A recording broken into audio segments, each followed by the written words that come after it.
Bonjour Angéline, Bonjour Swan. je te remercie d'avoir accepté mon invitation. Merci de m'avoir invitée. Merci. Tu es thérapeute Oui. et j'aimerais savoir quel outil tu emploies, quelle thérapie tu utilises avec tes consultants.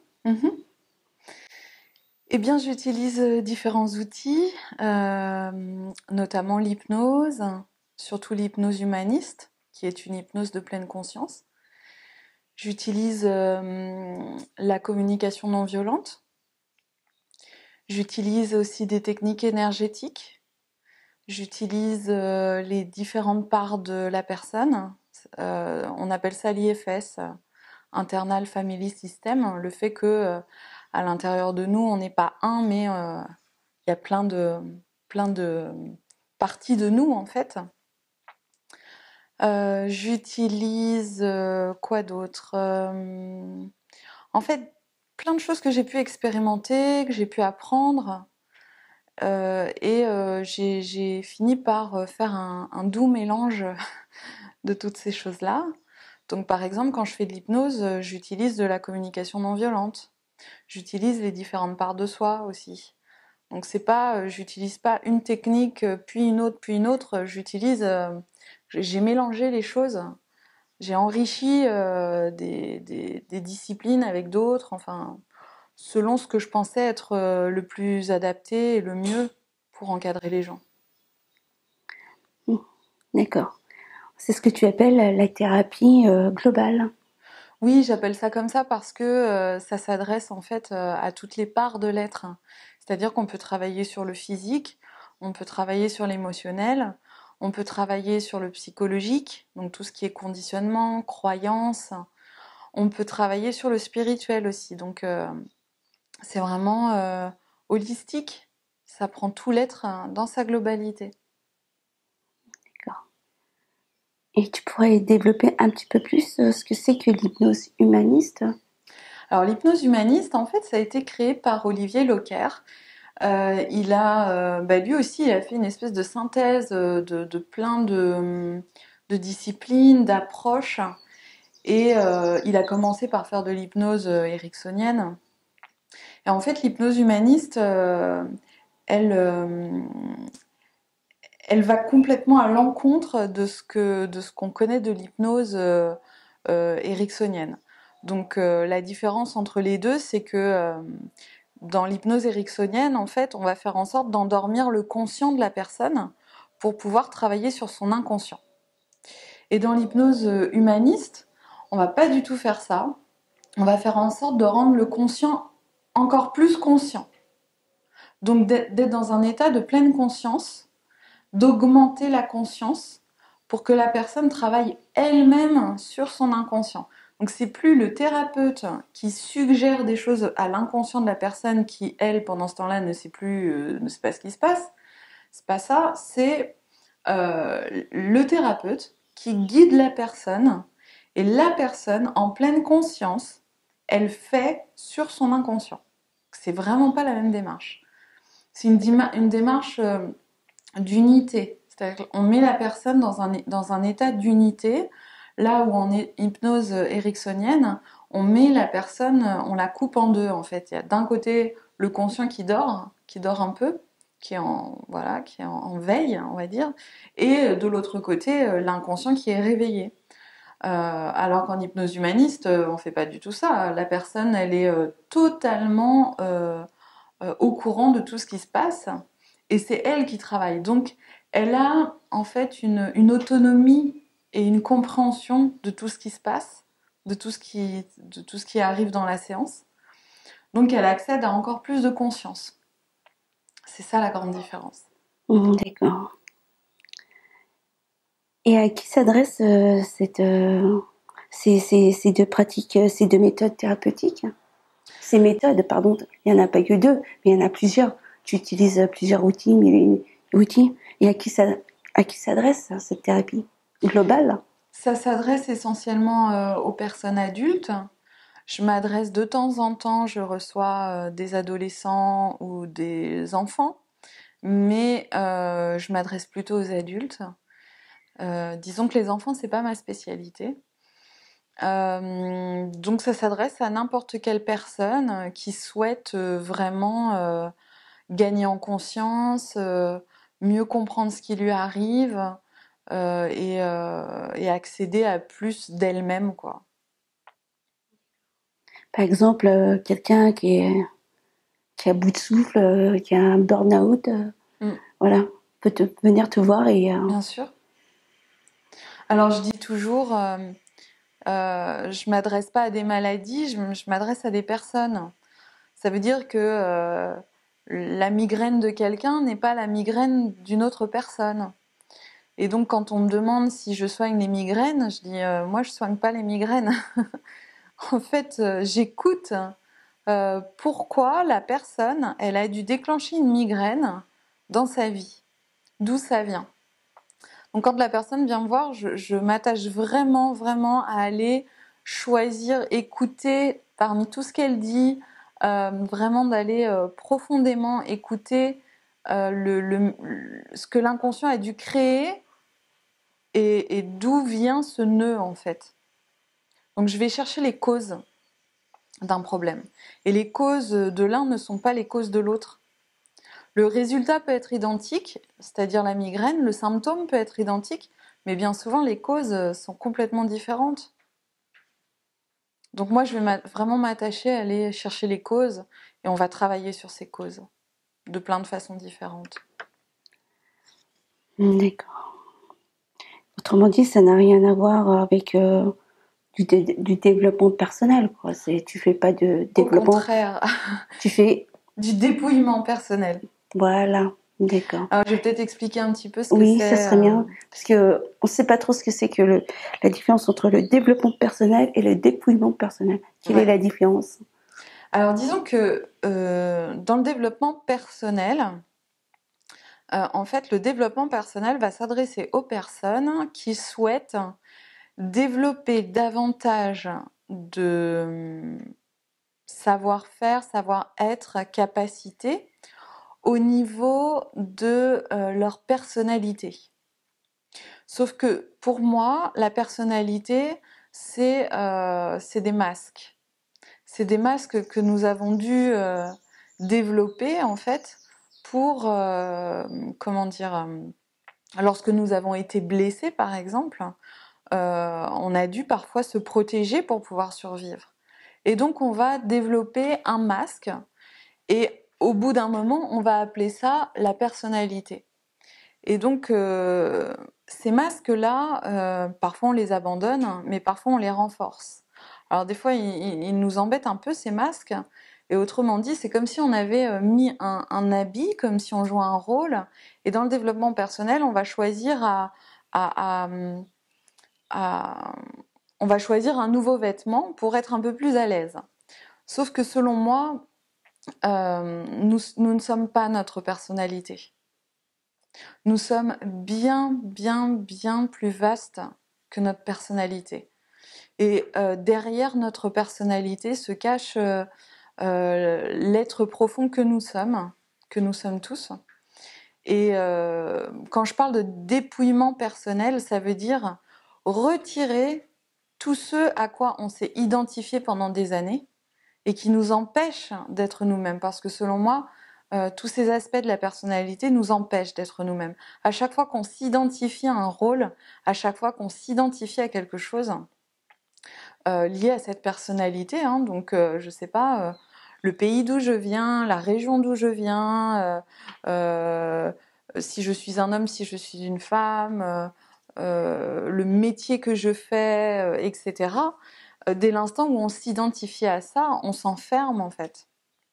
Donc je parle de dépouillement personnel dans le sens où on va enlever les couches d'identification à des rôles, d'identification à des parts blessées, pour pouvoir développer beaucoup plus de liberté et vraiment être soi-même. D'accord. Autrement dit, c'est l'inverse oui, c'est l'inverse du développement personnel, quoi. Même en fait... si j'ai pu faire l'expérience que certaines choses du développement personnel sont parfois nécessaires. Bien sûr. C'est-à-dire que ça peut être une étape. le développement personnel. Mais ça doit pas être une fin, selon moi. D'accord. Et on va beaucoup plus vite en travaillant directement sur le dépouillement personnel qu'en passant par du développement personnel. D'accord.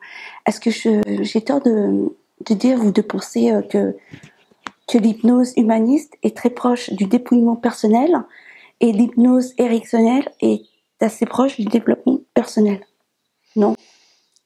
Alors, est-ce qu'on pourrait dire les choses comme ça?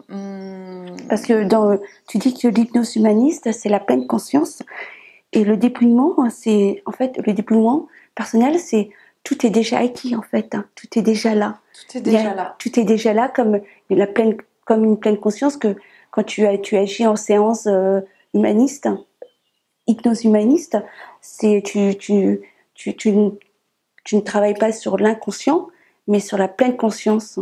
Donc en fait, c'est assez proche de dépouillement personnel. On va travailler sur l'inconscient en hypnose, hein. D'accord. On travaille sur l'inconscient, mais à partir de la pleine conscience. À partir de la pleine conscience. C'est juste la différence. D'accord. Donc oui, dans un certain sens, je te rejoins sur le fait qu'en hypnose humaniste, on va travailler à dépouiller les choses. Voilà. On va travailler à transformer certaines choses, à transmuter certaines choses. D'accord. Donc on peut dire que c'est assez proche, c'est une passerelle, c'est... Oui, ça peut être un moyen. Après, tout dépend comment c'est utilisé, encore une fois, hein. Ça dépend comment on fait les séances, ça dépend du but de la personne. Parfois, il y a des étapes à passer. On va pas, voilà. Il y a des gens avec lesquels, des personnes avec lesquelles on peut faire des lignes droites et d'autres qui ont besoin d'un temps plus long parce que voilà, c'est le processus de chacun est unique. Donc il n'y a pas de règle. Donc c'est nouveau à chaque fois, c'est différent à chaque fois. Bien. Et quel est ton cursus de formation? Alors j'ai commencé par faire de l'art. J'ai fait des études en psychologie à l'université, que j'ai vite abandonné parce que ça ne me convenait pas. Même si j'y ai appris des choses très intéressantes sur le plan cognitif, hein, donc tout ce qui concerne les sciences cognitives. Qu'est-ce que j'ai fait? J'ai travaillé en fait en tant que graphiste pendant une bonne dizaine d'années et pendant toute cette période-là, j'ai beaucoup travaillé sur moi en fait. Ensuite, il y a eu un moment où j'ai été mûre, prête, et donc c'est à ce moment-là que j'ai commencé à me former aux outils de l'hypnose. Et j'ai ouvert mon cabinet à Paris, j'en ai ouvert un second à Rouen, et j'ai continué de me former parce que la pratique voilà, dans la pratique, en fait, je me rendais compte qu'il y avait des petites choses qui demandaient à être peaufinées, etc. Donc, j'ai choisi les techniques qui me parlaient à ce moment-là pour peu à peu m'en débarrasser. C'est-à-dire que j'ai fait du dépouillement aussi vis-à-vis de tout ce que j'ai appris. Donc, je me suis formée en hypnose, en kinésiologie, qui consiste à interroger le corps à travers le test musculaire. Donc on interroge l'inconscient de la personne pour aller trouver des réponses. Et en fait, je me suis rendu compte que je n'avais pas toujours besoin de la kinésiologie parce que j'entendais déjà naturellement en fait à travers ce que la personne dégage et à travers ce qu'elle dit, à travers son histoire. J'ai accès en fait au message, au schéma inconscient. Donc voilà, j'ai pas forcément besoin de la kinésiologie pour le faire. Donc ça, c'est vrai que j'ai un petit peu mis de côté, même si les apports de la kinésiologie ont vraiment enrichi mon regard. Je me suis formée donc en communication non violente et puis j'ai fait des initiations en fait au niveau énergétique, donc avec différentes personnes et c'est surtout un travail sur la conscience qui a été extrêmement enrichissant pour moi et qui fait que les séances se font telles que je les fais, quoi. Donc c'est des stages que j'ai pu faire avec des personnes où on travaille vraiment vraiment sur la conscience, mais on travaille sur soi, hein, on travaille pas. Enfin, on peut travailler les uns sur les autres, mais là c'est vraiment on travaille sur soi. Donc voilà mon parcours, jalonné de toutes les expériences personnelles, hein, forcément, et puis de tous les apports au niveau artistique. Parce qu'en fait, mon parcours artistique a toujours nourri énormément ma pratique thérapeutique. Et j'ai vraiment construit un pont de l'un à l'autre en faisant des transpositions. Donc je joue énormément à transposer le domaine artistique dans le domaine thérapeutique et réciproquement. Et, euh, et donc, par exemple, en art, on apprend beaucoup sur les civilisations, on apprend sur leur façon de voir le monde, et chaque artiste aussi a une façon particulière de voir le monde. Donc on aborde vraiment le domaine de la conscience, le domaine de l'évolution de cette conscience, le Moyen Âge, la Renaissance et l'art moderne et l'art contemporain, il y a toute une histoire derrière. Et donc c'est la connaissance de tout ça qui m'a Permis de faire la passerelle. voilà, qui m'a fait me poser des questions et qui a fait que j'ai compris des choses par transposition. D'accord. Tu as un master en art plastique, hein, C'est c'est ça. ça? Et quelle pratique as-tu associée à cet art, hein? Alors je fais de la vidéo, je fais de l'image en fait, je fais de la photographie, je fais aussi du dessin, de la peinture. J'ai notamment fait récemment, par exemple, des dessins, des aquarelles en utilisant l'état de conscience modifié. Donc, je me suis mise en état de transe pour pouvoir dessiner, peindre. Alors, tu t'es mis en transe pour pouvoir dessiner. Oui. D'accord, ça fait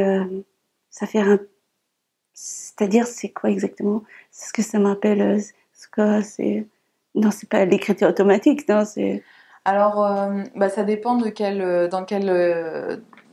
état de conscience on se met. Il y a plein d'états de conscience différents, en fait, hein. Il y a l'état de conscience ordinaire qu'on a l'habitude de vivre. Il y a l'état de conscience qu'on vit lorsque on est au cinéma et qu'on est absorbé dans un film. Il y a l'état de conscience qu'on vit lorsqu'on est avec des amis en train de faire un projet et que les idées fusent de toutes parts. Tout ça, c'est des états de conscience différents. Et en fait, pour travailler, étant donné que j'ai l'habitude d'accompagner les gens pour faire de la transe, je me mets moi-même dans cet état-là. Donc, j'ai une certaine facilité à rentrer dans cet état-là. Et pour faire ces peintures, ces dessins, eh bien, très simplement, je me mets en état de conscience augmenté et en pleine conscience. en pleine conscience. D'accord. En pleine Et conscience que, voilà. Bon, parce que tout à l'heure, je disais l'écriture automatique, mais ça n'a strictement rien à voir, parce que c'est, c'est avec le monde invisible. disons que dans l'écriture automatique, il y a un état de conscience modifié aussi. C'est l'inconscient qui écrit. Ou ça va être la captation de certaines énergies. Voilà.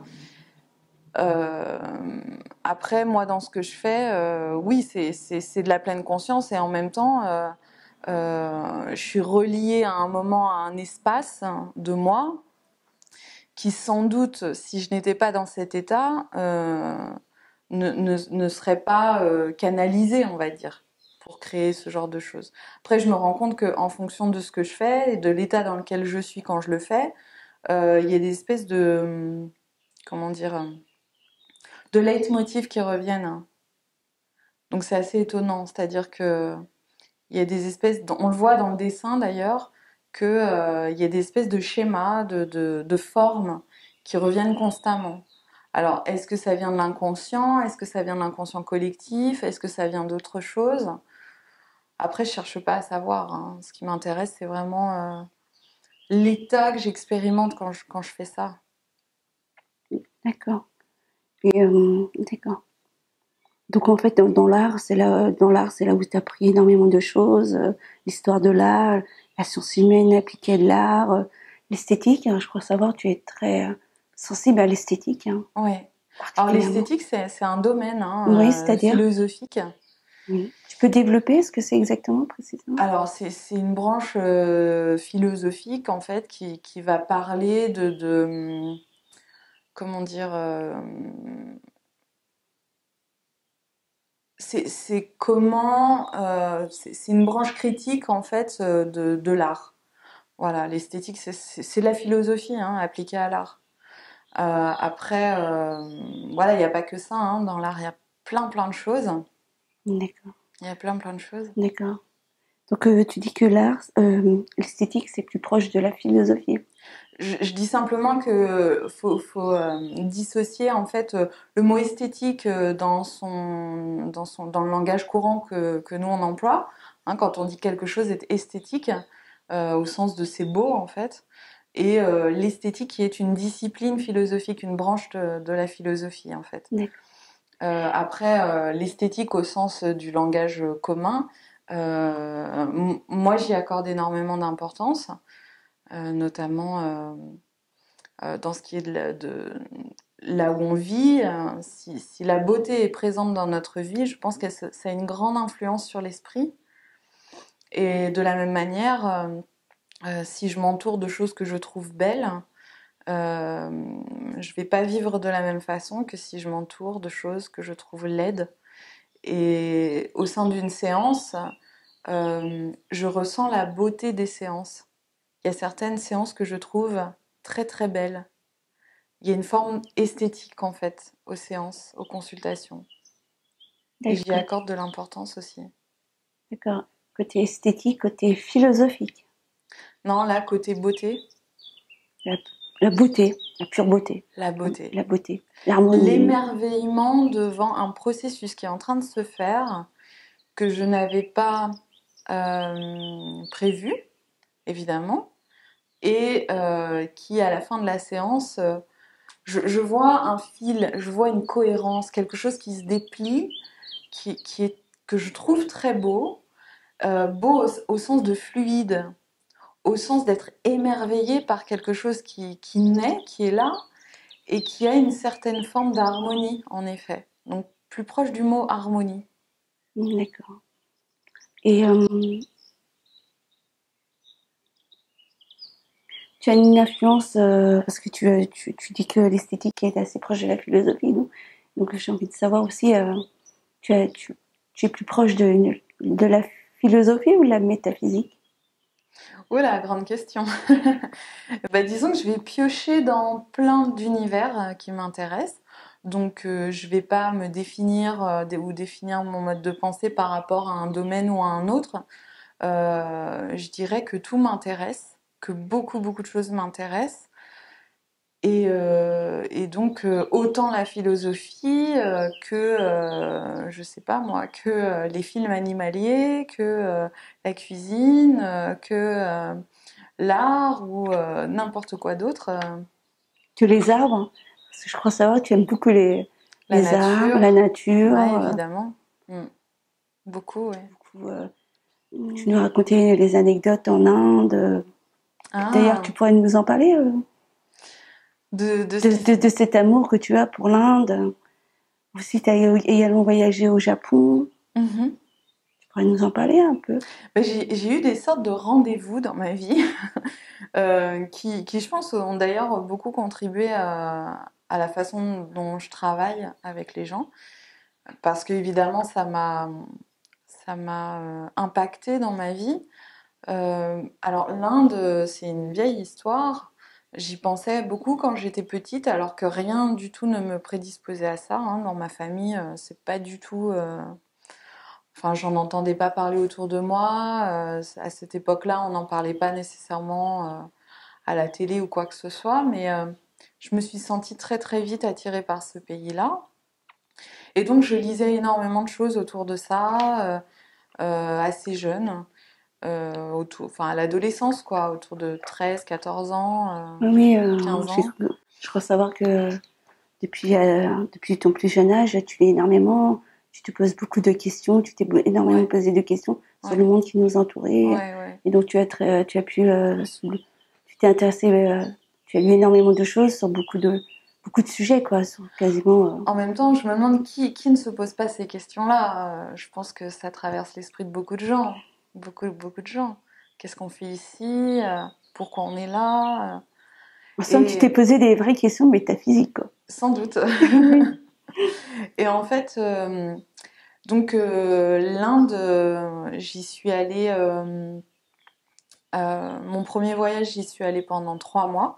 Donc j'ai vraiment eu le temps d'y vivre. Hein, j'y suis pas allée pour visiter les choses ça et là. Je me suis vraiment posée, j'ai respiré le pays, j'ai vécu avec les gens dans des villages. Voilà, j'avais un espèce de quotidien. Alors j'y écrivais, j'y peignais. Voilà, je déambulais au hasard. Et j'ai vraiment eu la sensation de rentrer chez moi quand je suis arrivée là-bas la première fois. Avec. Comme si tu avais déjà vécu dans ce pays. Ouais, alors, chose qu'on m'a plusieurs fois, comment dire, confirmée, on va dire. Parce qu'en effet, il s'est passé des choses un petit peu particulières dans certains endroits, notamment le fait que, avant d'aller en Inde, quand j'étais graphiste, le nom de mon entreprise c'était Kali Plume. Et Kali, bien sûr, fait partie du panthéon hindou. Et bon, je le savais, évidemment, j'avais pas choisi Kali pour rien. Hein. Et une fois à Calcutta, je vais au temple de Kali. Et là, un Indien m'emmène donc dans ce temple qui était bourré de monde. Et il me montre un arbre, en fait, en m'expliquant que c'est un arbre vraiment sacré, voilà, sans m'en dire plus. Et alors là, je sais pas ce qui s'est passé, je me suis mise à être totalement bouleversée et à pleurer toutes les larmes de mon corps pendant 1 heure, sans comprendre moi-même ce qui était en train de m'arriver. Donc l'Indien était assez surpris, il me demande ce qui m'arrive et je lui dis, ma foi, je ne sais pas, je ne sais pas du tout. Et donc il y a eu des choses comme ça plusieurs fois. Il y a eu J'étais bouleversée en fait. Et avec le recul, je pense que c'était des reconnexions en fait à des mémoires D'accord. qui étaient sans doute sur des lieux. D'accord. Et quand tu parles de mémoire, forcément, je vais te demander est-ce que tu fais allusion à la réincarnation? Ouais. Alors, la réincarnation. En fait, moi, j'envisage les choses. Comment dire, sous forme. Je pense que les vies antérieures, enfin ce qu'on appelle vie antérieure, on emploie ce terme-là parce qu'on a une vision linéaire du temps. Mais qu'en réalité, je pense que les vies antérieures sont en fait des vies simultanées. Et que donc, en fait, je fais une distinction entre le fond et la forme. C'est-à-dire que la forme, c'est l'histoire qui est racontée, c'est mon corps, c'est mon identité, voilà, c'est ça la forme. Et le fond, c'est l'information qui sous-tend une forme. D'ailleurs, information, ça vient de informare, ça veut dire ce qui donne forme. Donc, je fais une distinction entre les deux. Maintenant que j'ai accès à de l'information par le biais d'un arbre qui porte en fait une dose d'information, ou par le biais d'un film qui porte lui aussi une dose d'information, ou par le biais de ma voisine qui elle aussi, par son état d'être, par sa façon d'être, va porter une dose d'information, ben voilà, c'est la même chose en fait. Tu fais allusion en fait aux nouvelles thérapies énergétiques et informationnelles. Hein. C'est toutes ces choses-là, quoi. En fait, je fais allusion au fait que quand on parle de vie antérieure, on a l'impression qu'il s'est passé quelque chose avant et qu'il se passera quelque chose après, et que là, on est dans cet instant qu'on appelle l'instant présent, se situant voilà, au milieu. Je dis simplement que j'ai une manière de voir, voilà, qui est circulaire, où tout est là à chaque instant. C'est juste qu'on n'y a pas forcément accès immédiatement, et que sans doute la vie dite antérieure d'Angéline Leroux en Inde, elle est en train de se passer en même temps. Voilà, et que cet arbre-là, qui est à la fois la jonction entre... Il y a peut-être une Angéline Leroux qui est, je ne sais pas moi, dévouée pleinement au temple de Kali, en train de faire des rituels toute la journée et qui vit qui vit dans une grotte, j'en sais rien, je dis n'importe quoi, hein, et qui passe son temps autour de cet arbre en fait.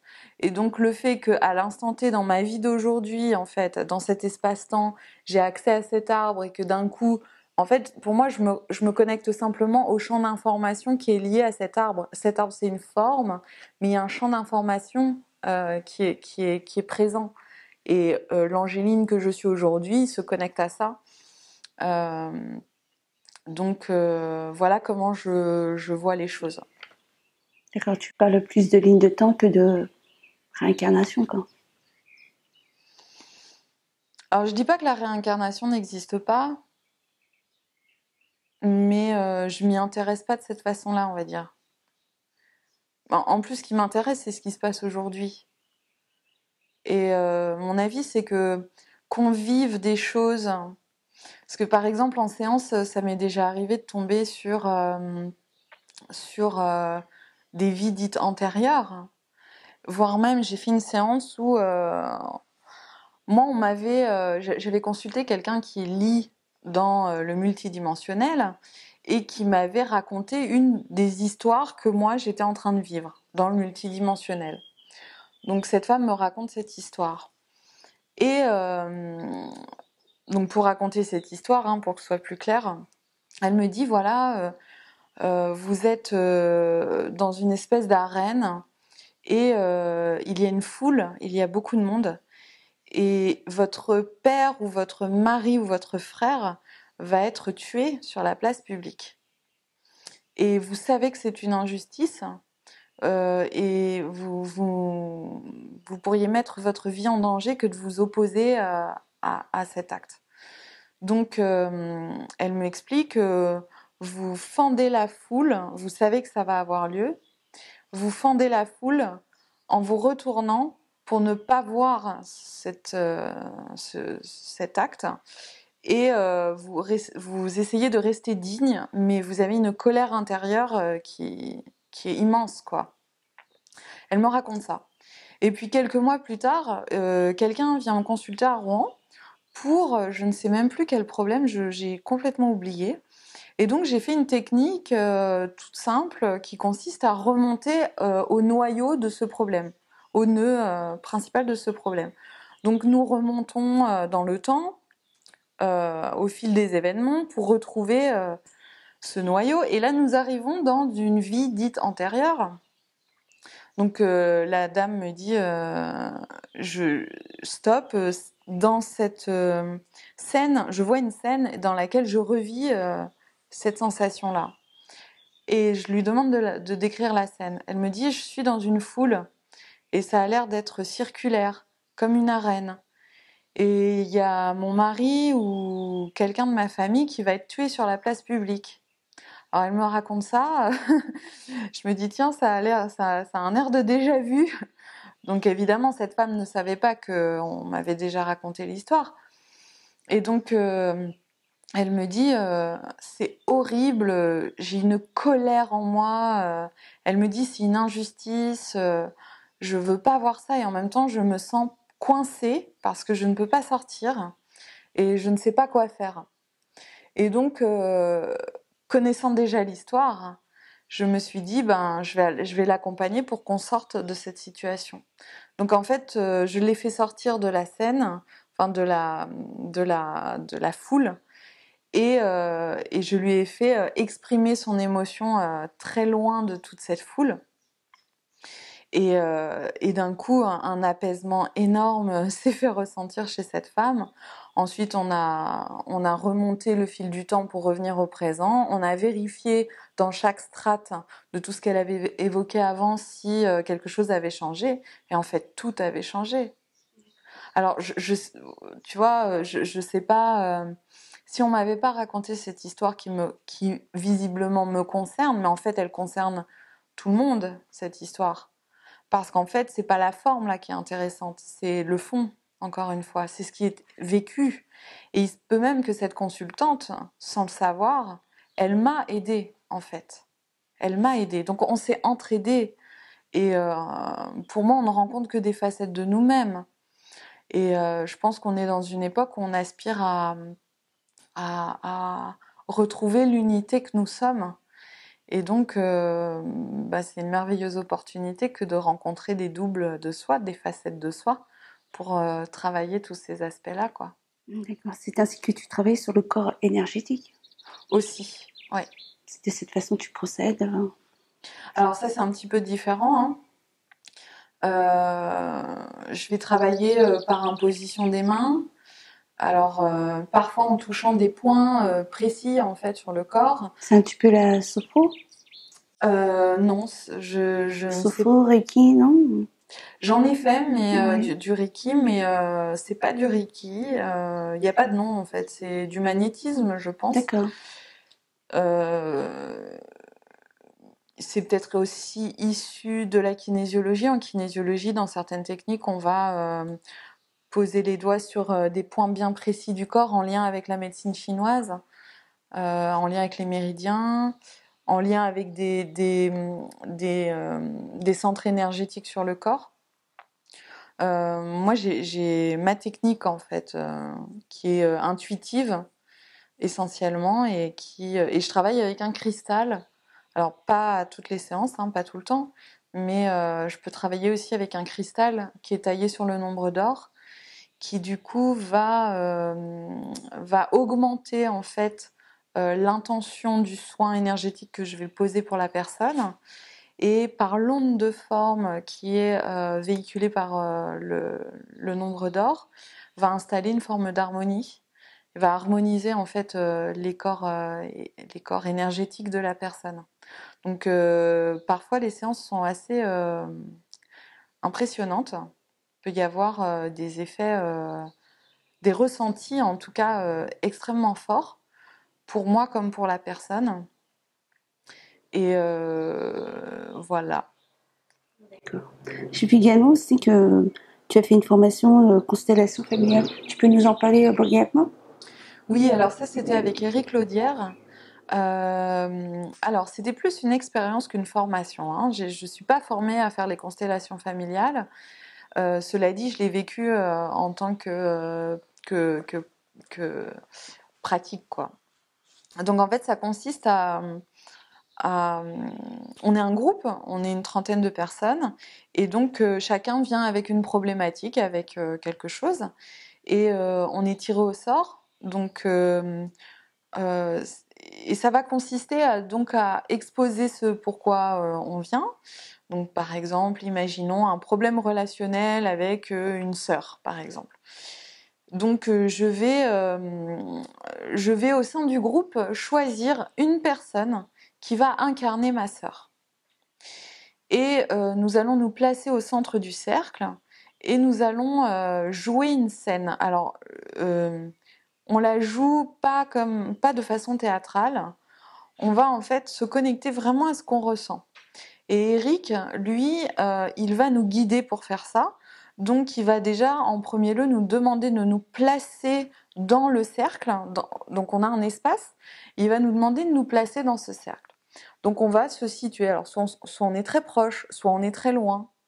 On va se mettre à un endroit spécifique, juste naturellement.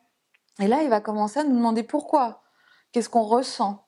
Si on est proche ou si on est loin, il va nous demander, voilà, qu'est-ce que tu ressens en fait? Et ce qui est assez étonnant, c'est que la personne que j'ai choisie pour incarner ma sœur, elle va ressentir des choses, elle va dire des choses que je vais reconnaître comme étant ce que ma sœur aurait pu dire ou aurait pu ressentir. Donc c'est un processus vraiment magique où l'inconscient de la personne qui constelle choisit de façon... Alors il n'y a aucun hasard, hein, elle choisit une personne qui comme par hasard va incarner sa sœur parce que cette personne porte un schéma qu'elle aussi a besoin de résoudre. Et donc c'est vraiment un processus magique et Éric Laudière est d'ailleurs vraiment, je l'ai trouvé vraiment très pointu dans sa démarche. Et c'est juste une expérience de plus qui nous montre qu'on est un et que chacun de nous, nous sommes des facettes les uns des autres. De la même manière qu'à l'intérieur de nous, quand on dit que quelqu'un est névrosé, c'est juste qu'il s'est coupé de certaines parts de lui-même. Et ces parts de nous-mêmes, on les sent notamment lorsqu'on est en dilemme. Quand on a un dilemme, on est juste en lien avec deux parts de nous et qui en fait ne sont pas en accord, qui se tapent dessus, quoi. Donc les constellations familiales, c'est une très belle expérience pour voir à quel point l'autre c'est moi et moi je suis l'autre. Et à quel point on est liés. Comme un miroir. Comme un miroir. Et on n'est pas séparés les uns des autres. On est vraiment, vraiment, vraiment liés. Tous liés les uns les autres. Interconnectés. Interconnectés, exactement. Ouais. D'accord. Et comment peut-on te contacter, te consulter, te joindre? As-tu un site? Oui, le site, alors il est facilement trouvable sur internet, angeline-leroux.com. Mon site artistique aussi, du coup, est consultable, angelineleroux.com. Et donc, on peut me consulter via la messagerie, enfin l'email. Il y a mes coordonnées aussi sur ce site internet. Il y a pas mal d'informations, en fait. D'accord. Tu donnes des consultations à Rouen, je crois savoir, et à Paris. Rouen, alors à Paris, je vais m'orienter vers de nouvelles activités. Donc, je vais continuer à y travailler, mais pas pour faire des consultations individuelles. Donc ça, ce sera à partir de la rentrée. Et je consulte de façon individuelle, donc à Rouen et près de Fontainebleau, là où je vis, donc à Saint-Mamet. Voilà. D'accord. Est-ce que tu souhaites ajouter autre chose? Aborder un sujet, revenir sur un sujet? As-tu autre chose à ajouter? Non, je te remercie, Swan. Je n'ai rien de plus à ajouter. D'accord. Et enfin, une dernière question. Quel est ton livre métaphysique? Un livre qui t'a profondément transcendé, marqué, ou des livres dont tu as envie de nous faire partager un? C'est pas facile comme question parce que comme j'ai lu beaucoup de choses, il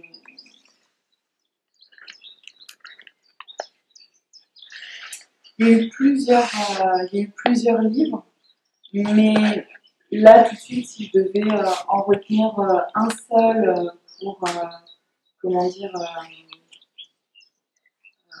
résumer ce qu'on vient de se dire, c'est Libérer votre créativité de Julia Cameron.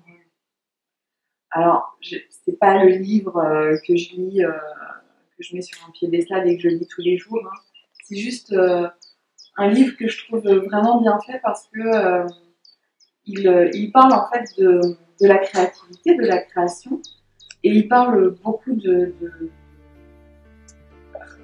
métaphysique justement, mais c'est entre les lignes en fait. Il faut savoir décoder le message. Bon, c'est un très beau livre que je recommande à tout le monde, créateur ou non. De toute façon, nous sommes tous créateurs, hein, que l'on fasse des arts ou qu'on n'en fasse pas. À chaque instant de notre vie, on crée quelque chose. C'est dans ça que ce livre vient. D'accord. Je te remercie beaucoup, Angeline Leroux. Merci beaucoup, merci.